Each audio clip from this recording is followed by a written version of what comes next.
사람 사이의 관계에서 어떤 관계가 좋은 관계일까요? 매일 만나는 사이라고 해서 좋은 관계이겠습니까?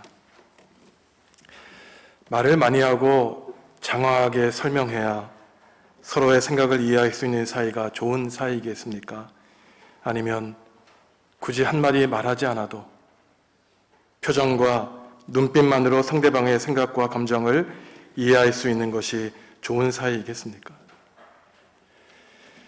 매일 만나고 늘 함께 있어도 뜻이 통하지 않아 번번이 어긋나고 부딪히는 사람이 있죠. 만남을 피하는 것이 좋은 관계를 유지하는 방법입니다. 반대로 몇 년 만에 한 번 만나도 또 처음 만나도 어제 만난 것처럼 뜻이 맞는 사람이 있습니다. 기질과 성향과 생각이 맞는 사람이죠. 영이 통하는 사람입니다. 가족이든 회사이든 교회이든 공동체의 안녕과 평화를 이루기 위해서는 모든 구성원이 오늘 성경에 나오는 표현대로 한 마음과 한 뜻을 갖는 것이 중요합니다. 같은 생각을 품고 같은 지향점을 향해 나아가는 것이 중요하죠. 물론 민주주의 사회에서 다양한 의견을 자유롭게 표현할 수 있어야 되고 소수 의견을 존중해야 됩니다. 사람마다 다른 의견을 갖는 것은 피할 수 없고 사회의 다양성을 위해서는 좋은 일이죠. 하지만 이 말은 서로 다른 생각과 주장이 잘 통제되고 합의를 이룬다는 전제에서 가능한 것입니다. 자기의 생각과 주장을 굽히지 않고 내 주장만이 관철되어야 된다고 고집하는 사람들만 모여 있다면 평행선을 그을 수밖에 없고 사람과 사람 사이, 공동체와 공동체 사이에는 평화가 아니라 긴장과 갈등이 있을 수밖에 없죠. 특별히 영적인 공동체인 교회 공동체의 경우가 더욱 그러합니다. 예수 그리스도의 십자가를 중심으로 영적인 통일 없이 어떠한 교회도 결코 든든하게 서갈 수 없죠. 오늘 말씀은 예수님의 부활을 경험한 그리스도인들이 한 마음과 한 뜻을 품어 아름다운 공동체를 이룬 내용을 전하고 있습니다. 유무상통하는 공동체이죠. 가진 자나 갖지 않은 자나 모두가 다 한 마음과 한 뜻을 이루어 필요를 채워주며 평화로운 행복한 관계를 나누었다는 것입니다. 물건을 함께 사용했고 어느 누구도 자기 것이라고 주장하는 사람이 없었다고 말을 하고 있습니다. 이런 일이 과연 현실에서 가능하겠습니까? 우리 주변의 현실을 보면 오히려 이와 반대되는 일을 많이 보게 되죠. 자기의 것을 챙기는 것이 사람의 이치입니다. 조금이라도 손해를 보면 견디지 못하는 것이 사람의 성정이죠. 내 일과 다른 사람의 일을 철저하게 구분합니다. 내 것을 빼앗기면 억울해하죠. 쓰레기통에 버리게 될지라도 내일 것과 모레 것을 위해 쟁여놓고 살아야 마음이 편한 것이 인간입니다. 이것은 그리스도인이든 그렇지 않든 매한가지이죠. 그런데 오늘 말씀을 보면 인간이 가진 이러한 자연스러운 성정과 달리 예수 그리스도의 부활을 경험한 그리스도인들이 자신의 욕망과 욕심을 다 버리고 서로를 위해 살아간 하나님이 바라는 아름다운 거룩한 공동체를 이룬 비결을 말하고 있습니다. 그것은 다름 아니라 주 예수 그리스도의 부활을 선포하여 그 부활을 마음속으로 고백하며 살아내가야 되었다는 데에 비결을 찾고 있는 것이죠. 오늘 사도행전의 32절과 34절 이 두 구절은 교인들이 집과 밭을 팔아 가난한 사람들이 없게 되었다고 말을 하고 있고 그 가운데 33절에서 그 비결을 말하고 있습니다. 33절에서 35절까지의 말씀 한 목소리로 읽겠습니다. 사도들이 큰 권능으로 주 예수의 부활을 증언하니 무리가 큰 은혜를 받아 그 중에 가난한 사람이 없으니 이는 밭과 집 있는 자는 팔아 그 판 것의 값을 가져다가 사도들의 발 앞에 두매 그들이 각 사람의 필요를 따라 나누어 줌이라. 아멘. 사도들이 큰 권능으로 예수 그리스도의 부활을 증언하니 성도들이 큰 은혜와 복을 받았다는 것입니다. 그러니 집과 밭을 팔아 사도들의 발 앞에 그 판 값을 내어놓았다는 것이에요. 사도들의 발 앞에 두었다는 뜻이 오늘 본문에 2번 나오고 다음 장 5장에 1번 나오는데 이것은 사도들이 공동체를 위하여 돈을 처분할 수 있다는 것을 뜻합니다. 자금 관리를 맡긴 것이죠. 자금 창구를 하나로 통일했다는 것은 모든 공동체원이 신뢰하는 관계였다는 것이고 신뢰하는 사회의 모델을 제시하고 있습니다. 교인들이 하나님께 은혜를 받으니 자기가 가진 것을 팔아 가난한 사람들에게 나누어 주었다는 것은 우리가 일반적으로 생각하는 것과 정반대입니다. 우리는 우리가 산 아파트와 땅값이 오를 때에 하나님께 은혜를 받았다 그러죠. 통장에 이자가 늘어나고 재산이 증식되면 하나님께 복과 은혜를 받은 증거라고 하나님을 찬양합니다. 하지만 성경은 반대로 말해요. 하나님께 참된 복과 은혜를 받은 사람은 오히려 자기가 가진 것을 팔아 가난한 이웃을 위해 내어놓게 된다고 말합니다. 그럼으로써 공동선을 이루어 하나님 나라가 확장되는 놀라운 구원의 역사를 이루게 되는 것이죠. 그 어느 누구도 수치적으로 내 재산이 줄어들었다고 말한 사람은 아무도 없었습니다. 이것이 가능했던 이유는 예수님이 십자가에 달려 돌아가시고 부활하신 것을 목격한 신도들은 삶의 가치관을 완전히 새롭게 바꾸었기 때문입니다. 부활을 체험한 사람들은 이 세상의 것이 다가 아니라는 너무나 지극히 당연한 사실을 깨닫게 되는 것이죠.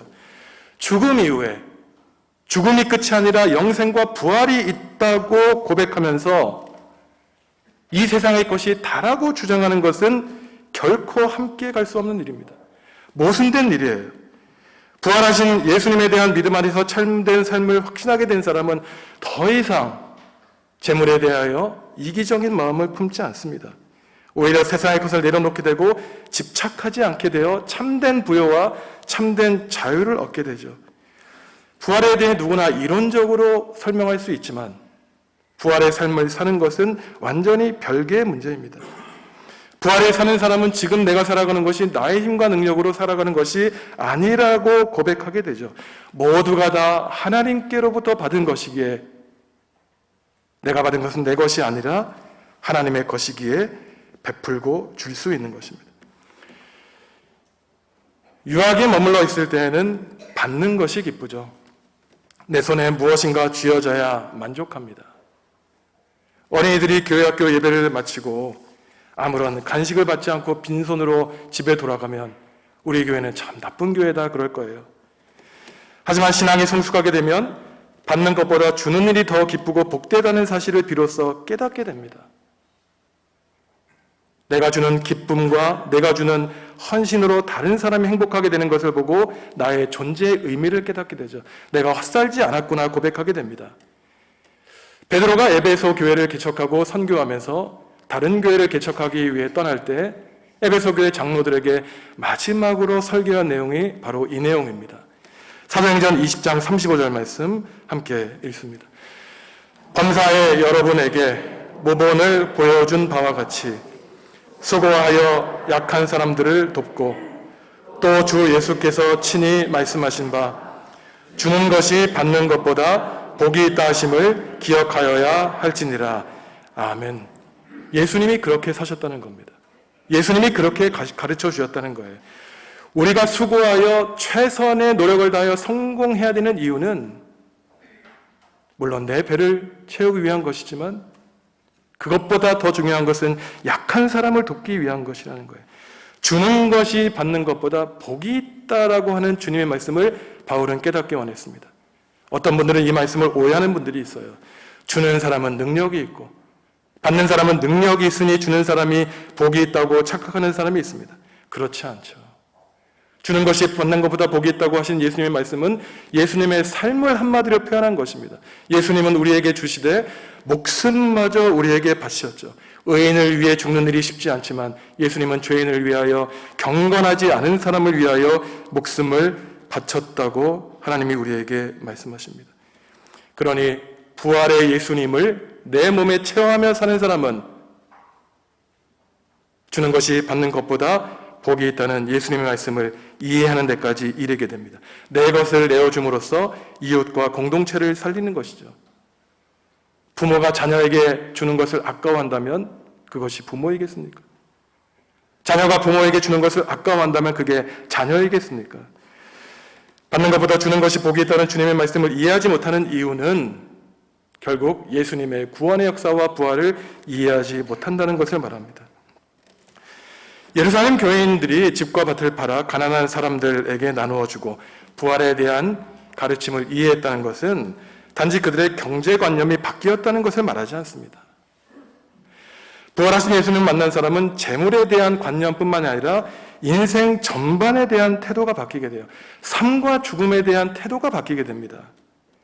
부활하신 예수님을 만나 죄를 회개하여 세례를 받아 새로운 삶을 살겠다고 다짐하는 사람은 일상생활에서 눈에 보이도록 구체적으로 삶의 변화를 가져오죠. 사람과의 관계를 완전히 변화시킵니다. 지금까지는 사람을 대할 때 그 사람이 나에게 이익이 되냐 유익이 되냐 이익의 관점에서 사람을 대했다면 부활하신 예수님, 우리를 위해 목숨을 바치신 예수님을 만난 사람은 이제는 내가 그 사람에게 유익이 되는가 생각이 완전히 바뀌게 되죠. 공동체가 나를 위해 존재해야 된다고 주장했다면 이제는 내가 공동체를 위해 존재한다는 사실을 깨닫게 됩니다. 그러니 집과 밭을 팔아 가난한 사람들에게 나누어 주는 것이 너무나 당연한 삶의 방식으로 바뀌게 되죠. 그런데 집과 밭을 팔아 가난한 사람들을 도와줄 때 이러한 생각과는 다른 생각으로 구제하며 돕는 사람들도 있습니다. 나는 능력이 있기 때문에, 저 사람은 불쌍하기 때문에 내가 도와줘야 된다고 오만하게 돕는 사람들이 있죠. 사실 지금도 유럽의 많은 교회들이 아프리카에 선교를 갈 때 저들은 미개인이니 문명화된 우리가 도와줘야 된다라고 아픔을 지며 선교하는 사람들이 있습니다. 도울 때조차 자신의 이름을 드러나기 위한 목적이 있는 불손한 구제이죠. 이런 사람들은 기부하고 구제해야 될 조차 눈물을 흘리며 아파하는 사람의 초점을 맞추는 것이 아니라 내 이름을 드러내는데, 나의 의를 드러내는데 초점을 맞춥니다. 그야말로 이기적인 기부이죠. 그러니 도움을 받는 사람들이 도움을 받을 때 불쾌감을 느끼게 되는 것입니다.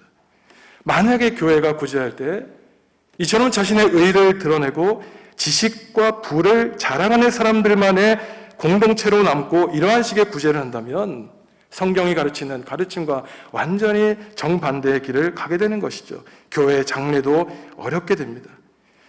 구제를 받는 가난한 사람들이 불쾌감을 느끼며 구제를 받는다는 것은 교회 공동체의 사랑이 깨지고 연대감이 사라졌다는 것을 보여주는 것이죠. 성경이 강조하는 것은 부유한 사람들이 누릴 권리보다 부유한 사람들이 해야 되는 의무를 강조합니다. 성경이 강조하는 것은 가난한 사람이 공동체 일원으로 누릴 수 있는, 보호받을 수 있는 권리를 강조하는 거예요. 그들 또한 하나님의 형상을 따라 지음받은 존귀한 사람들이기 때문에 불쌍하다는 이유로 도움을 받는 것이 아니라 같은 형제자매로서 마땅히 받을 구제를 받는 것이죠. 사도행전이 기록된 당시 이스라엘 사회는 대부분이 가난한 사람들로 있었습니다. 나라를 잃은 상태였기 때문이죠.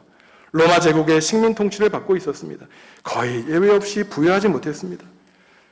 어려운 시절 콩 한 쪽도 나누어 먹던 우리 시절과 같지요. 예전에 그랬지 않습니까?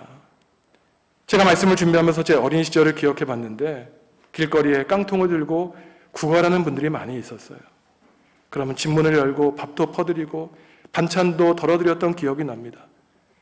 전기를 고치기 위해, 수도를 고치기 위해 집에 오신 분들이면 물 한 잔 꼭 대접해드렸고, 식사 시간에는 처음 본 분이지만 식사도 대접했던 기억이 나지 않습니까? 그런데 수십 년이 지난 다음 우리 대한민국이 부유하게 돼서 지금 과연 어떻습니까? 문을 두드리면 의심의 눈초리로 바라보죠. 물건을 배달하는 분들에게 물 한 잔 주는 것도 아까운 마음이 되었습니다. 가난해서 발생하는 문제도 문제이지만 돈이 많아지면서 발생하는 문제는 더 심각한 문제인 것이죠. 욕심이 우리를 다스리게 됩니다. 돈 앞에는 부모도 없어요. 돈 앞에서는 형제 자매도 없습니다. 그러니 돈 때문에 남편을 죽이고 아내를 죽인 오늘날 사건, 그리 놀랍지도 않죠. 초기 그리스도인들의 사회적 지위와 신분을 판단하는 기준이 있었습니다. 교육을 받았는가 못 받았는가, 집을 갖고 있는가 그렇지 않은가, 다른 사람을 환대할 수 있는가 그렇지 않는가에 따라 그 사람의 지위가 판단되었습니다. 물론 초창기 그리스도인들 가운데에는 사업을 해서 돈을 많이 벌어서 자기의 집을 예배당으로 제공한 사람들도 있었지만 대부분은 배우지 못하고 하층민에 속하는 그러한 사람들이었어요. 오늘 우리가 읽은 사도행전 4장 14절에는 학문 없는 범인이라는 표현이 나옵니다. 글도 읽지 못하고 학교도 가지 못해 배우지 못하는 사람이라는 표현이 나오는데 누구를 가리켰냐면은 우리가 잘 아는 베드로와 요한을 가리키기 위한 것이었어요. 베드로는 예수님의 수제자였지만 배운 것이 없었습니다. 그저 그가 배운 것은 부모님의 손에 이끌려 물고기를 낚는 것을 배운 것이었죠. 하지만 베드로와 요한은 그 누구보다 하나님께 받은 복과 은혜로 마음이 따뜻한 사람이었어요. 자신의 삶을 바칠 수 있는 사람이었습니다. 똑똑하다고 지식이 있다고 마음이 뜨거운 것은 아니죠. 그러니 오늘 본문에 나오는 자기가 가진 집과 밭을 팔 수 있는 사람은 단지 경제적인 능력이 있는 것이 아니라 마음이 풍족한 사람이었습니다. 이 가운데 큰 마음을 품고 기부하여 교회 공동체를 살린 사람이 있었죠. 위로의 아들이라는 뜻을 가진 바나바였습니다. 36절과 37절 말씀 다시 한번 읽어보겠습니다. 구브로에서 난 레위족 사람이 있으니 이름은 요셉이라. 사람들이 일컬어 바나바라. 번역하면 위로의 아들이라 하니 그가 밭이 있음에 팔아 그 값을 가지고 사도들의 발 앞에 두니라. 바나바라고 하는 사람에 대해서 두 가지 정보를 제시하는데 구브로, 오늘날 말로 키프로스라고 하는 지중해 섬에서 태어난 사람입니다. 섬 사람이었어요. 그리고 이 사람은 레위 가문의 사람이었습니다. 잘 알다시피 레위인은 하나님의 성소에서 일을 하는 종교인이었죠. 특별히 여기서 바나바가 레위인이라고 성경이 강조하는 분명한 이유가 있습니다. 왜냐하면 종교인이라고 해서 레위인이라고 다 좋은 사람만은 아니지 않습니까? 누가복음 15장에 보면은 선한 사마리아 사람의 비유가 나오죠. 강도 맞은 사람이 두들겨 맞고 피 흘리고 쓰러져 있지 않습니까? 가장 먼저 지나간 사람이 제사장이었죠. 그는 피하고 자기의 길을 갑니다. 두 번째로 강도 만난 사람이 레위인이었어요. 이 사람도 자기 갈 길을 갑니다. 아마 제사 시간이 되어서 그런지 아니면은 피 흘린 사람을 만지면 부정해진다는 레위기의 정결법 때문에 그런지 몰라도 여하튼 이 사람들은, 종교인들은 매 맞은 사람을, 강도 맞은 사람을 피해가죠. 이 사람을 정작 도와준 사람은 모든 이스라엘 사람들이 손가락질한 사마리아 사람이었습니다. 등에 들쳐업고 병원까지 데려다주고 오히려 숙박비와 병원비까지 내줬다고 예수님이 비유로 말씀하고 있죠. 선한 사마리아 사람이 나오는 레위인은 형식적인 종교인이었다면 오늘 바나바는 그야말로 하나님의 구원의 복음을 전하는 따뜻한 마음을 가진 사람이었습니다. 그런데 이 레위 사람 바나바는 단지 가난한 사람들을 위해 자신의 재산을 헌납한 사람으로만 나오지 않습니다. 그저 여유 있기 때문에 푼돈 던져준 사람이 아니었어요. 이 사람의 행적을 살펴보면은 이 사람은 인간관계에서도 아주 풍요를 누린 사람이었습니다. 이 바나바가 한 중요한 일은 바로 예수님을 박해하여 사람들에게 온갖 모함을 받았던 바울을 선교의 무대로 소개했다는 데 있습니다. 예루살렘 교회 지도자들에게 바울을 소개했던 사람이 바나바였어요. 11장을 보면 예루살렘 교회 다음으로 중요했던 안디옥 교회의 바울을 소개합니다. 사도행전 13장 이하를 보면은 결국 바나바는 바울과 함께 선교 여행을 떠나게 되죠. 우리는 바나바보다 바울이 더 위대한 주님의 사역자로 알고 있지만 사실 바나바가 없었다면, 힘들고 어려울 때마다 바울을 변호했던 바나바가 없었다면 바울조차 없었을 것입니다. 바나바는 관계를 깨트리는 사람이 아니었어요. 깨어진 관계를 이어주는 사람이었습니다. 가정과 교회와 사회에 바나바와 같은 사람만 있다면 얼마나 좋겠습니까? 나누고 베풀며 받는 것보다 주는 것을 즐겨하는 사람이 많으면 세상이 한순간에 달라질 것입니다. 하지만 현실은 그렇지 않죠. 하나님과 사람을 속이고 많은 사람들에게 부덕을 끼친 사람들도 있었습니다. 바나바 이야기 4장으로 오늘 이야기가 끝났다면 참 좋겠지만 다음 장 한 장만 넘기면 사도행전 5장에서 참으로 부끄러운 부부의 행적이 나옵니다. 아나니아와 삽비라이죠. 그들도 칭찬을 받고 싶었습니다. 바나바처럼 기부를 하여 사람들에게 영광을 얻고 싶었어요. 아나니아와 삽비라도 자기가 가진 집과 밭을 팔기는 했었습니다. 하지만 일부를 숨기고 마치 다 하나님께 헌물하는 양 거짓으로 바쳤죠. 베드로가 알고 있었습니다. 왜 하나님과 성령을 속이고 사탄의 유혹에 넘어갔느냐? 남편을 꾸짖자 남편은 그 자리에서 죽음을 당하게 됩니다. 3시간 뒤에 집으로 돌아온 아내는 자기 남편이 죽은 사실을 몰랐죠. 정말 내가 판 모든 돈이 이것이냐? 베드로가 질문하자 아내 삽비라는 사실이라고 대답하자 자기 남편의 시신이 끌려 들어오는 것을 보고 아내 역시 죽게 됩니다. 아나니아와 삽비라도 한 마음과 한 뜻을 품었어요. 하나님을 속이는 일에, 자신의 주머니를 채우는 일에 한 마음과 한 뜻을 품어 바나바와는 완전히 다른 악명을 얻게 됩니다. 이런 일이 왜 벌어졌을까요? 부활하신 주님을 믿는다고 고백은 했지만 그 고백보다 세상에 대한 탐욕과 욕심에 눈이 멀어 사람을 속일 뿐만 아니라 하나님을 속여 영원토록 오명을 겪고 살아가는 비참한 운명에 처하게 됩니다. 우리가 예수님을 만나고 죄와 고난에서 구원받았다는 감격을 얻었을 때 예수님의 이름만 생각해도 마음이 뜨거워졌죠. 하지만 시간이 지나면서 우리의 신앙이 식고 변질되는 가장 큰 이유가 어디에 있을까요? 여러 이유가 있겠지만 오늘 말씀을 보면 바로 그것은 부활하신 예수님을 내 마음에 품고 살지 못하기 때문입니다. 부활신앙이 식기 때문에 부활신앙이 약해지니 이 생에 집착하게 됩니다. 부활신앙이 없으니 지금 내 자리, 이 시간이 모든 것인 양 늘 불안해하고 살아가게 되는 것이죠. 하나님께 맡기면 다 될 걸. 부활신앙이 없으니 지금 내 삶을 지탱하는 물질을 신으로 섬기며 살아가고 있는 것입니다. 부활신앙을 갖고 있다면 죽음이 끝이 아니요, 지금 내가 겪은 고난과 실패가 끝이 아니라는 사실을 깨닫게 됩니다. 고난의 시절을 통하여 하나님이 다시 살려주시며 승리하게 된다는 것을 우리에게 깨닫게 되시죠. 악이 승리하는 것과 악이 창궐하는 것 같지만 결국 최후의 심판에 그들은 영원한 지옥에 떨어지게 되고 고난을 당했던 하나님의 백성들은 영생과 부활을 얻게 하신다는 것이 부활의 신앙이 갖는 가르침입니다.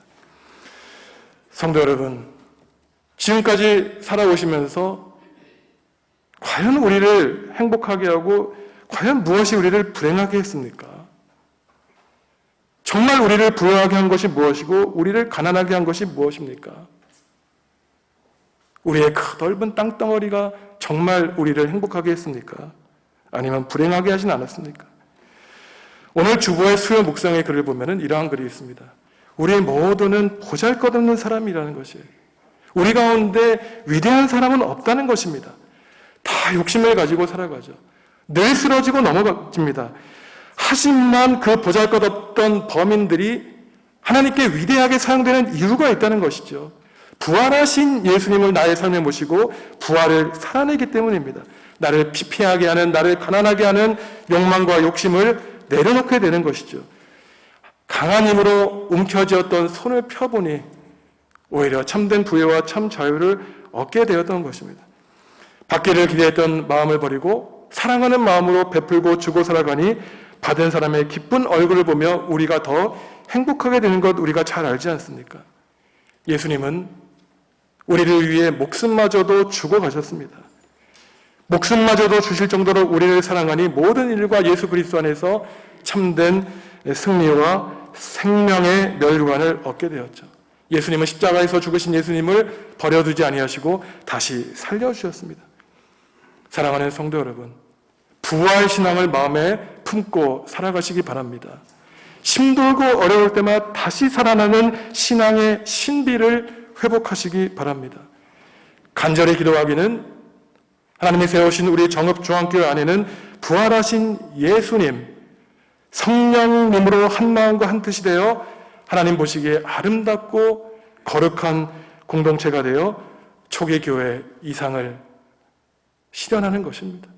정읍 지역사회에 하나님의 복음으로 피폐해져가는 사회에 하나님 나라의 소망을 전하시는 부활하신 예수님으로 함께 승리하시는 성도 여러분들 되시기를 간절히 기도합니다. 기도하시겠습니다.